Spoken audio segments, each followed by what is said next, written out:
വീഡിയോയിൽ ഡിസ്കസ് ചെയ്യാൻ പോകുന്നത് 8086 പിന്നുകളാണേ. നമ്മൾ ഈ പിന്നുകൾ നോക്കിക്കഴിഞ്ഞാൽ നിങ്ങൾക്ക് മനസ്സിലാവും. നമുക്ക് രണ്ട് ground പിന്നുകളുണ്ട്. Pin number 1ലും pin number 20ലും കാണുന്നുണ്ടാവുമല്ലോ. Pin number 40ൽ VCC എന്ന് പറയുന്ന പിന്നുണ്ട്. ടോട്ടൽ 40 പിന്നുകളാണ് നമുക്ക് 8086 ഉണ്ടാവുക. അതിനകത്ത് ഒന്നാമത്തെ പിന്നും 20ാമത്തെ പിന്നും ഗ്രൗണ്ടും 40ാമത്തെ പിന്ന് VCC അല്ലെങ്കിൽ നമ്മുടെ വോൾട്ടേജ് അപ്ലൈ ചെയ്യുവാണ്. ഓക്കെ, ഇനി നമുക്ക് അഡ്രസ്സും ഡേറ്റാബേസിൻ്റെയും പറയാം. അഡ്രസ്സ് എത്ര ബിറ്റാണ്? 20 ബിറ്റാണ്. ഡേറ്റ എത്ര ബിറ്റാണ്? 16 ബിറ്റാണ്. അപ്പം ഇവിടെ നിങ്ങൾ നോക്കിക്കഴിഞ്ഞാൽ പിൻ നമ്പർ 2 മുതൽ പിൻ നമ്പർ 16 വരെ ടോട്ടൽ നോക്കിയേ, AD0 മുതൽ AD15 വരെ എത്ര AD14 വരെ 15 പിന്നും. പിന്നെ നിങ്ങൾ നോക്കിയേ, പിൻ നമ്പർ 39 ഒരു AD15, പിൻ നമ്പർ 38ലും അഡ്രസ് പിന്ന് A16 പിന്ന്, 37 A17 പിന്ന്, 36 A18 പിന്ന്, 35 A19 പിന്ന്. അപ്പോൾ ടോട്ടൽ 20 പിന്നുകൾ ഇപ്പം ഞാൻ പറഞ്ഞു. ഓക്കെ, ലെഫ്റ്റ് സൈഡിൽ 15 പിന്നും റൈറ്റ് സൈഡിൽ 5 പിന്നും. അപ്പോൾ ടോട്ടൽ 15 പിന്ന്. അതിനകത്ത് ലെഫ്റ്റ് സൈഡിലുള്ള പിന്ന് ആദ്യത്തെ ക്ലോക്ക് സൈക്കിളിലാണ് അഡ്രസ്സ് പ്രൊവൈഡ് ചെയ്യുന്നത്. ബാക്കിയുള്ള ക്ലോക്ക് സൈക്കിളിൽ അത് ഡേറ്റയാണ് പ്രൊവൈഡ് ചെയ്യുന്നത്. റൈറ്റ് സൈഡിലുള്ള പിന്ന് ഒരെണ്ണം AD15 മാത്രം അങ്ങനെയാണ്, പിൻ നമ്പർ 39. ബാക്കിയുള്ളത് എങ്ങനെയാണെന്ന് വെച്ചാൽ ആദ്യത്തെ ക്ലോക്ക് സൈക്കിളിൽ A16, A17, A18, A19 ആദ്യത്തെ ക്ലോക്ക് സൈക്കിളിൽ അത് അഡ്രസ്സും ബാക്കിയുള്ള ക്ലോക്ക് സൈക്കിളിൽ അത് സ്റ്റാറ്റസുമാണ് പ്രൊവൈഡ് ചെയ്യുന്നത്. ഓക്കെ, അപ്പോൾ അത് ക്ലിയർ ആയെന്ന് വിചാരിക്കുന്നു. ഇനി നമുക്ക് ഡേറ്റ പിന്നിനെ കുറിച്ച് സംസാരിക്കാം. ഡേറ്റ നമ്മൾ നോക്കുവാണെങ്കിൽ നമുക്ക് 16 ബിറ്റ് ഡേറ്റയല്ലേ. ഈ 16 ബിറ്റ് ഡേറ്റയും രണ്ടാമത്തെ ക്ലോക്ക് സൈക്കിൾ മുതൽ അവൈലബിൾ ആണ്. ഒന്നാമത്തെ ക്ലോക്ക് സൈക്കിളിൽ ടൈം മൾട്ടിപ്ലെക്സ്ഡ് ആണ്. നോക്കിയാൽ മതി, AD0 മുതൽ AD15 വരെയുള്ള പിന്നുകളിൽ ആദ്യത്തെ ക്ലോക്ക് സൈക്കിളിൽ അത് അഡ്രസ്സാണ് പ്രൊവൈഡ് ചെയ്യുന്നതെങ്കിൽ ബാക്കിയുള്ള ക്ലോക്ക് സൈക്കിളിൽ അത് ഡേറ്റയാണ് പ്രൊവൈഡ് ചെയ്യുന്നത്. അങ്ങനെ അത് ഡേറ്റ പിന്നായിട്ട് ആക്ട് ചെയ്യും അടുത്തുള്ള ക്ലോക്ക് സൈക്കിളിൽ. ഇനി നമുക്ക് ഇൻട്രപ്റ്റുമായിട്ട് റിലേറ്റ് ചെയ്ത് NMIയും INT6 പിന്നുകളുണ്ട്.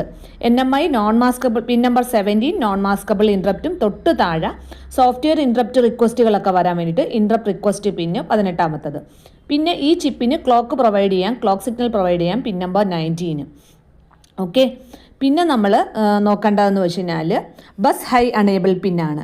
Bus high enable pin indicate ചെയ്യുന്നതെന്ന് വെച്ച് കഴിഞ്ഞാൽ ഇതിനകത്ത് എന്താണ്, ഡേറ്റ 16 ബിറ്റാണല്ലോ. അതിനകത്ത് upper higher order, that is D8 D15ലുള്ള ഡേറ്റ ട്രാൻസ്ഫർ ഇൻഡിക്കേറ്റ് ചെയ്യാൻ വേണ്ടിയിട്ടാണ് ബസ് ഹൈ എനേബിൾ പിൻ എന്ന് പറയുന്നത്. ഈ BHE പിൻ എന്ന് പറയുന്നത് ആക്റ്റീവ് ലോയാണ്. ദാറ്റ് ഈസ് നമ്മൾ ആ പിന്നിലോട്ട് 0 അപ്ലൈ ചെയ്യുമ്പോഴാണ് അത് എന്ത് ഡേറ്റ തരുന്നത്, D8 to D15ൽ ഡേറ്റ അവൈലബിലിറ്റി ഇൻഡിക്കേറ്റ് ചെയ്യുന്നത്. സാധാരണയായിട്ട് BHEയും A0 പിന്നും കൂടി ചേർന്നിട്ടാണ് ഈ 8086 മൈക്രോ പ്രോസസ്സറിൻ്റെ ഡേറ്റ ട്രാൻസ്ഫർ ഇൻഡിക്കേറ്റ് ചെയ്യുന്നത്. BHE പിന്നും A0 പിന്നും 00 ആണെങ്കിൽ ഹോൾ വേർഡ് അല്ലെങ്കിൽ 16 ബിറ്റ് ഡേറ്റ ട്രാൻസ്ഫർ നടക്കും. BHE പിന്ന് 0യും A0 പിന്ന് 1 ആണെങ്കിൽ അപ്പർ ബൈറ്റ് അല്ലെങ്കിൽ D8 to D15 data transfer ആയിരിക്കും നടക്കുന്നത്. BHE പിന്ന് 1ഉം A0 പിന്ന് 0യും ആണെങ്കിൽ ലോവർ ബൈറ്റ് ഡേറ്റ ട്രാൻസ്ഫർ ആയിരിക്കും നടക്കുന്നത്. രണ്ടും 1 ആണെങ്കിൽ ഒന്നും സംഭവിക്കത്തില്ല. അങ്ങനെയാണ് അതിൻ്റെ ഒരു കാര്യം. ഇനി അത് മനസ്സിലായി എന്ന് വിചാരിക്കുന്നു. ഇനി നമ്മൾ റീഡ് പിന്ന്, RD പിൻ എന്ന് പറയുന്നത് നമ്മൾ പറയുവാണെങ്കിൽ റീഡ് സിഗ്നൽ പിന്നാണ്. ഈ പിന്ന് RD ആക്റ്റീവ് ലോയാണ്. കാരണം ലോ ഇൻഡിക്കേറ്റ് ഇത് ഇൻഡിക്കേറ്റ് ചെയ്യുന്നത് എന്താണെന്ന് വെച്ചാൽ, ലോ വാല്യൂ ഇൻഡിക്കേറ്റ് ചെയ്യുന്നത് എന്താണെന്ന് വെച്ചാൽ പ്രോസസ്സർ എന്ത് ചെയ്യുകയാണ്, എന്താണ് indicator, processor is performing a memory or input output read operation ചെയ്തുകൊണ്ടിരിക്കുകയാണെന്ന് അതിൻ്റെ മീനിങ്. RD 0 ആണെങ്കിൽ അതിൻ്റെ അർത്ഥം പ്രോസസ്സർ ഒരു മെമ്മറി റീഡോ അല്ലെ ഇൻപുട്ട് ഔട്ട്പുട്ട് റീഡ് ഓപ്പറേഷൻ ചെയ്തുകൊണ്ടിരിക്കുകയാണെന്നാണ് ഇൻഡിക്കേറ്റ് ചെയ്യുന്നത്. ഈ RD പിന്നെ ആക്റ്റീവ് ലോയാണ്. സാധാരണയായിട്ട് ഡേറ്റ ട്രാൻസ്ഫറിലെ ഡേറ്റ റീഡ് നടക്കുന്നത് രണ്ടാമത്തെ ക്ലോക്ക് സൈക്കിൾ മുതൽ അങ്ങോട്ടാണ്. അപ്പോൾ ഒന്നാമത്തെ ക്ലോക്ക് സൈക്കിളിൽ നമ്മൾ T1 സ്റ്റേറ്റ് എന്നാണ് പറയുന്നത്. അപ്പോൾ T2, T3, TW ആ സ്റ്റേറ്റുകളിലൊക്കെ ആയിരിക്കും റീഡ് നടക്കുന്നത്. കാരണം ഒന്നാമത്തെ ക്ലോക്ക് സൈക്കിളിൽ അഡ്രസ്സേ അവൈലബിൾ ആവത്തുള്ളൂ. ഡേറ്റ അവൈലബിൾ ആവുന്ന രണ്ടാമത്തെ ക്ലോക്ക് സൈക്കിൾ അല്ലെങ്കിൽ T2 സ്റ്റേറ്റ് മുതലാണ്.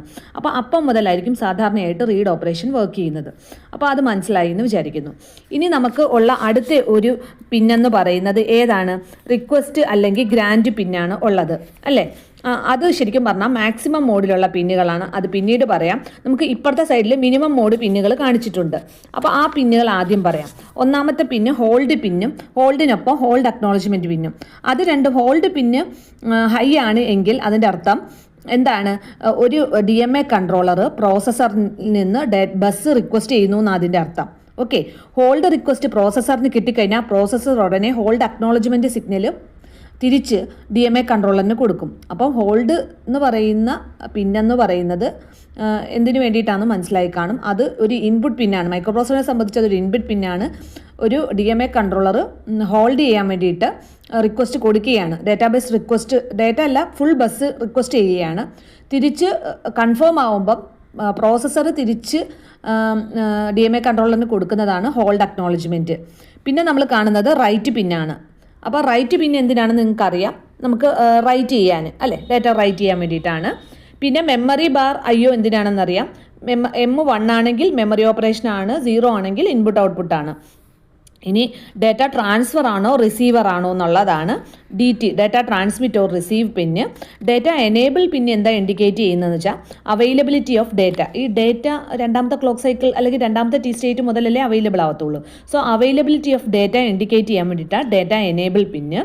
അഡ്രസ് അവൈലബിലിറ്റി, അഡ്രസ്സിനെ ലാച്ച് ചെയ്യാൻ വേണ്ടിയിട്ടാണ് ALE പിന്ന്.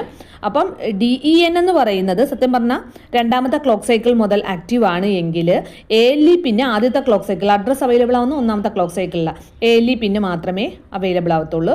പിന്നെ ഇൻട്രപ്റ്റുകൾ വന്നു കഴിഞ്ഞാൽ ഇൻട്രപ്റ്റ് വാല്യൂ ആയിട്ട് റിലേറ്റ് ചെയ്ത് ഒരു ഇൻട്രപ്റ്റ് അക്നോളജ്മെൻറ്റ് പിന്നും ഉണ്ട്. അപ്പം നമ്മൾ ഈ പറഞ്ഞതിൽ hold acknowledgement, write, M/IO, data transmit, receive, data enable, ALE, INDIA, ഇത്രയും മിനിമം ബോർഡ് പിന്നാണ്. ഇനി മറ്റേ ഇപ്പുറത്തെ സൈഡിൽ അതിന് കറസ്പോണ്ടിങ് കിടക്കുന്നത് മാക്സിമം മോഡ് പിന്നാണ്. അത് നമുക്ക് അടുത്ത വീഡിയോയിൽ ഡിസ്കസ് ചെയ്യാം. ഇനി അതിനകത്ത് ഞാൻ പറയാൻ വിട്ടുപോയ ഇനി 2 പിന്നുകളും കൂടി ഉണ്ട്. ഒന്നാമത്തെ പിന്ന് റെഡി പിന്ന് ഞാൻ പറഞ്ഞില്ല, പിന്നെ ഒരെണ്ണം ടെസ്റ്റ് പിന്നാണ്. റെഡി പിൻ എന്തിനാന്ന് വെച്ചാൽ ഈ ഡിവൈസസും മെമ്മറിയും ഡേറ്റ ട്രാൻസ്ഫർ കംപ്ലീറ്റ് ആയി എന്നുള്ളത് ഒരു അക്നോളജ്മെൻ്റ് ആയിട്ട് മൈക്രോ പ്രോസസ്സറിന് ഇൻഫോം ചെയ്യുന്നത് ഏത് പിൻ വഴിയാണ്, റെഡി പിൻ വഴിയാണ്. ഇത് മൈക്രോ പ്രോസസ്സറിന് ഇനി അടുത്ത കാര്യം ചെയ്യാൻ ഓക്കെയാണ്. ഓക്കെ, അതിന് വേണ്ടിയിട്ടാണ് റെഡി പിന്ന്. ഇനി നമുക്ക് അടുത്ത ഒരു ഇമ്പോർട്ടൻ്റ് ആയിട്ടുള്ള പിന്നാണ് ടെസ്റ്റ് പിന്ന്. ഈ ടെസ്റ്റ് പിൻ എന്ന് പറയുന്നത് സാധാരണയായിട്ട് വെയിറ്റ് എന്ന് പറയുന്ന 8086 ഒരു ഇൻസ്ട്രക്ഷൻ എക്സാമിൻ ചെയ്യുന്നതാണ്. ഇതൊരു ആക്റ്റീവ് ലോയാണ്. ടെസ്റ്റ് പിന്നിൻ്റെ വാല്യൂ 0 ആണ് എങ്കിൽ മൈക്രോ പ്രോസസ്സർ അതിൻ്റെ എക്സിക്യൂഷൻ കണ്ടിന്യൂ ചെയ്തുകൊണ്ടിരിക്കും. അല്ലെങ്കിൽ മൈക്രോ പ്രോസസ്സർ എന്ത് ചെയ്യും, ഐഡിൽ സ്റ്റേറ്റിലോട്ട് പോകും. ഓക്കെ, അപ്പം അതാണ് ടെസ്റ്റ് പിൻ എന്ന് പറയുന്നത്. പിന്നെ റീസെറ്റ് പിന്നെ നമുക്കറിയാം റീസെറ്റ് ചെയ്യാൻ. ഈ ടെസ്റ്റും റെഡിയും റീസെറ്റും മിനിമം മോഡിലും മാക്സിമം മോഡിലും ഉണ്ട്. ഓക്കെ, അപ്പോൾ ഇത്രയുമാണ് ഇതിനെക്കുറിച്ച് പറയാനുള്ളത്.